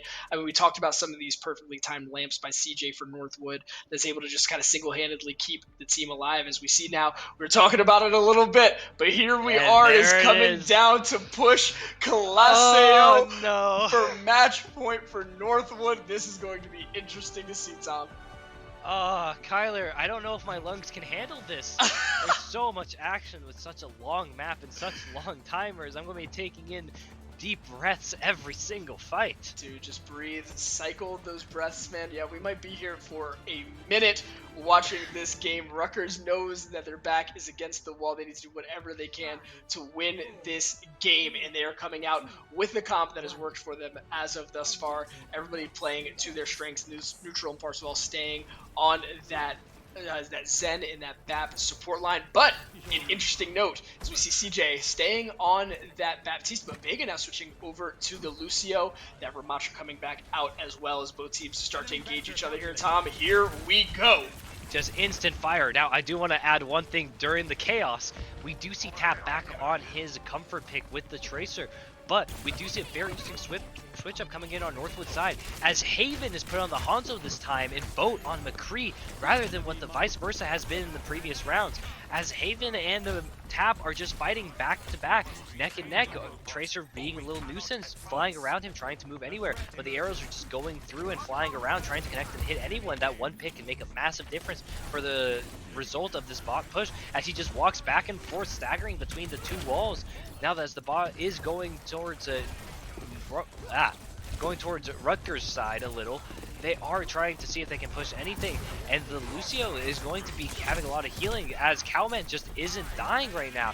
He's able to put out the barrier, going very heavily with Sigma, trying to get any picks on Lucio as he flies around him, and they're just switching targets back and forth.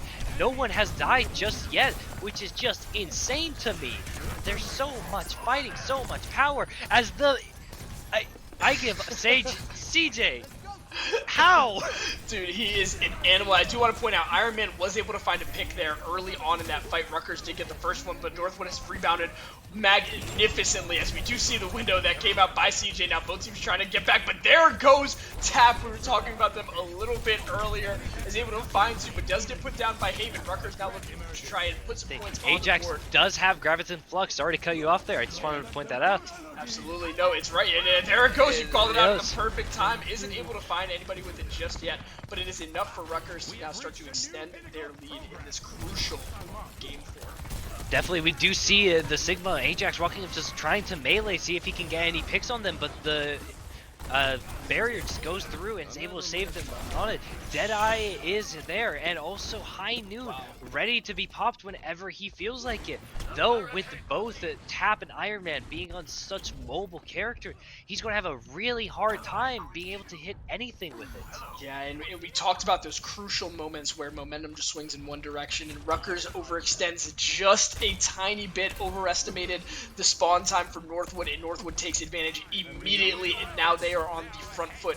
They've got the spawn, and they have 5 ults online, Tom. We're going to see a big push. And there's the pause coming through. Oh, whoa. I guess We'll have to see what happens there. I'm waiting to hear. We'll see if production gets to tell us what the pause is for. But just so much action, like we were saying at the beginning. Colossal just back and forth.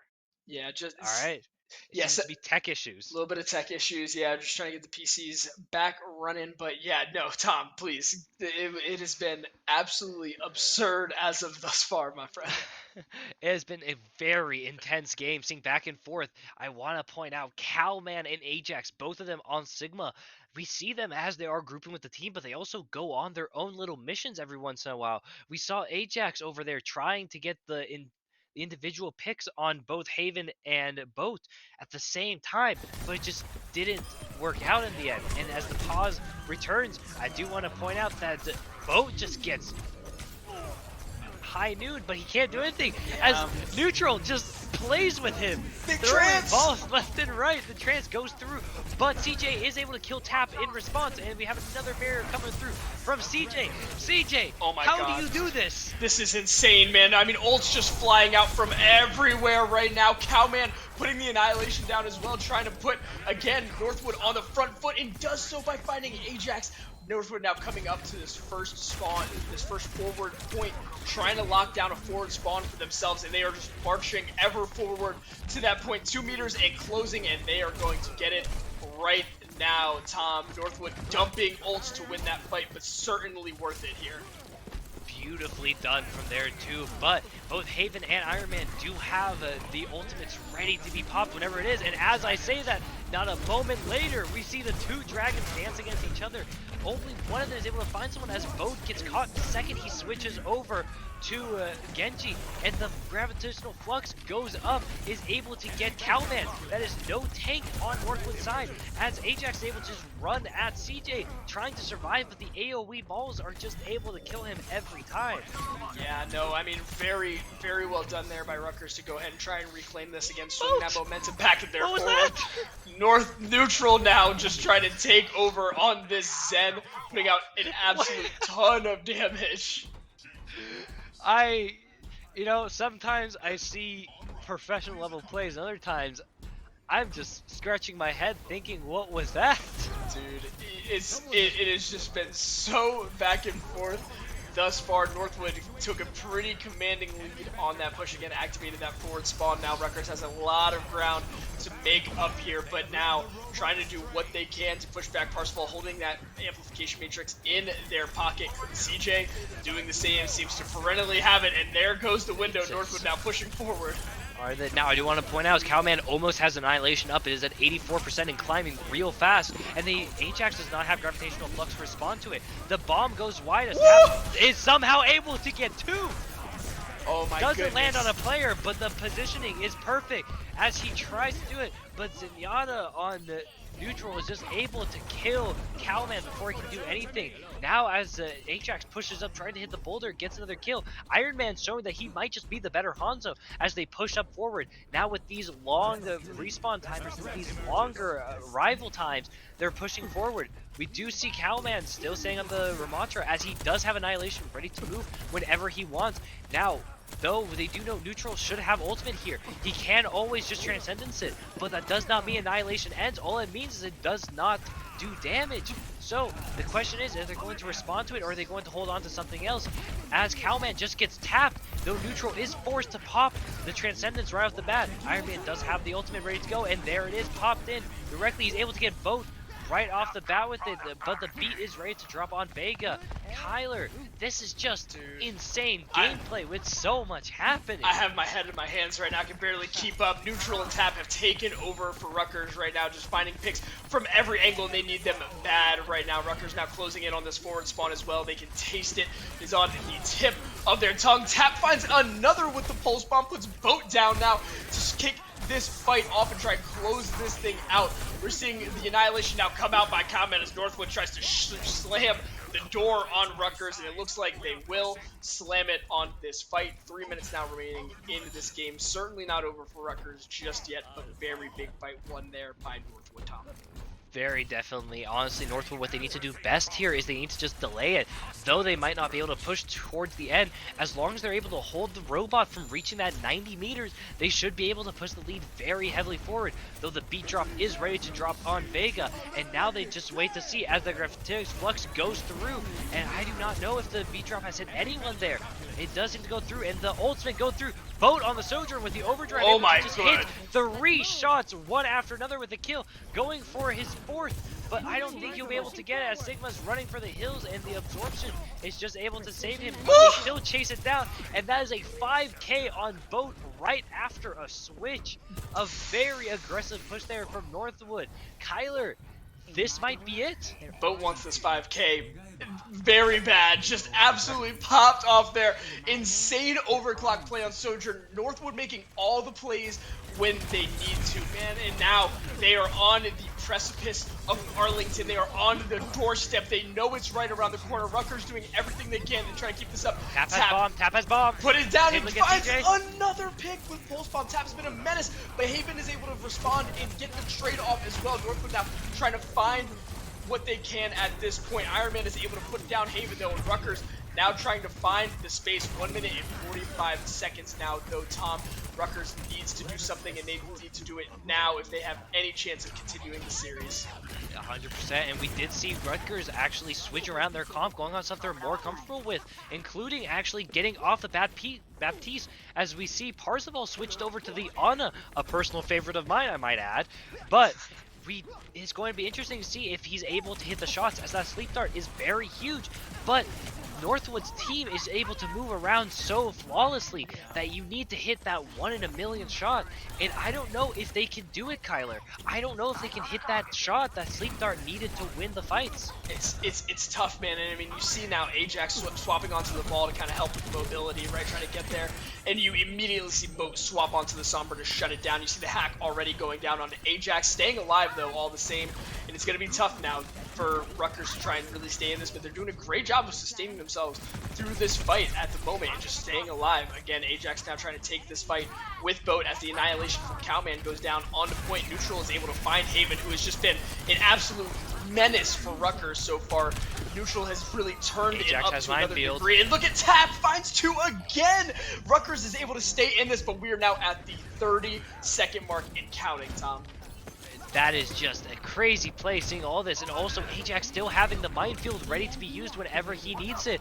It is just a very huge impact to the game that they can just make. They can deny that one area, and though they need to make up 70 meters of space, it might be enough time just to hold off with it. As there goes the minefield, he tries to hit it, but Ramantra, it does go into annihilation and enemy core, punching every single bomb as it just does nothing. A very nice play done there. The beat drops on Vega, and he's able to push forward and try and get a pick as the Ana's barely living. The fight continues going forward. The bot is contested. Overtime clock is ticking. They are trying to stop it. They're trying to do anything. Ajax is still alive, but he is grasping for air at 70 HP, trying to do what he can. Overtime timer clicks down. They just keep on resetting it. Kyler, I don't know if Rutgers can make it. It's mayhem. Oh my god, Tap! Rutgers is able to stay on. Tap finds 1 with the pulse bomb and then pushes forward and finds Vegas. Well, Tap finds Cowman. 2, Tap doing everything he can to keep his team in this game.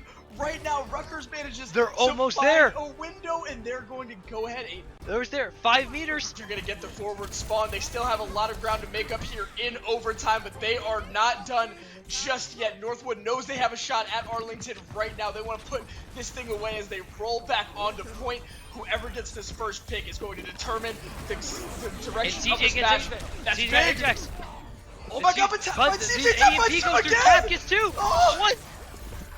Oh my Cowman turns it on into Nemesis mode, and that is going to be it. Northwood does enough to get Rutgers off point, and Northwood is going to Arlington. Northwood wins 3-1 over Rutgers.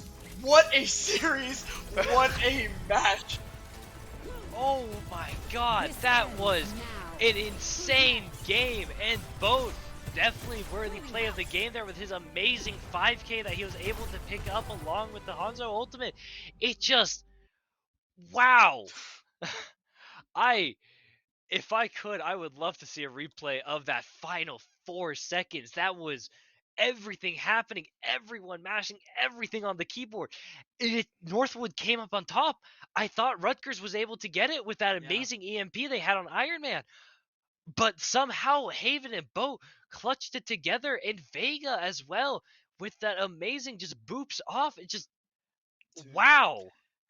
I mean, again, we talked about it all night, right? What we expected at this caliber of Overwatch, and it did not disappoint. It delivered to the wire. Both teams played phenomenally. Congratulations to Northwood again as they move into the finals. They will be awaiting the winner of Illinois and Arizona State. We will have coverage of that coming to you very shortly as well. But folks, this has been an absolutely phenomenal night. We want to cap it off with one last word from our final sponsor, CDW. Are you looking to level up your game or esports program? Get help from experts in esports at CDW. CDW. We get esports. CDW is your education expert for all things esports. If you're looking to upgrade your esports program, please go talk to one of CDW esports experts right now by clicking on one of the panels below. Folks, again, this has been an absolutely wonderful series. Again, congratulations to Northwood. Big shout out to Rutgers. Fought down to the wire, did everything that they can. But Tom, I appreciate you so much for joining me on this stream, man. It's been an absolute joy, brother. And I appreciate you, man. The energy coming back and forth. What an amazing series. And I hope we get to cast some more amazing series together. Again, congratulations to Northwood moving forward. And also to Deeren. It's just amazing teams playing so well together. Absolutely. Guys, again, I am Kyler. This has been Tom. This has been Instel Inspires Future Gaming Stars Overwatch 2 National Championships. We got one more game coming to you, and again, that will be decided between Illinois State and Arizona State, and then we're heading down to Arlington. We better see you there. Guys, have a wonderful night, safe weekend. We'll be seeing you very, very soon.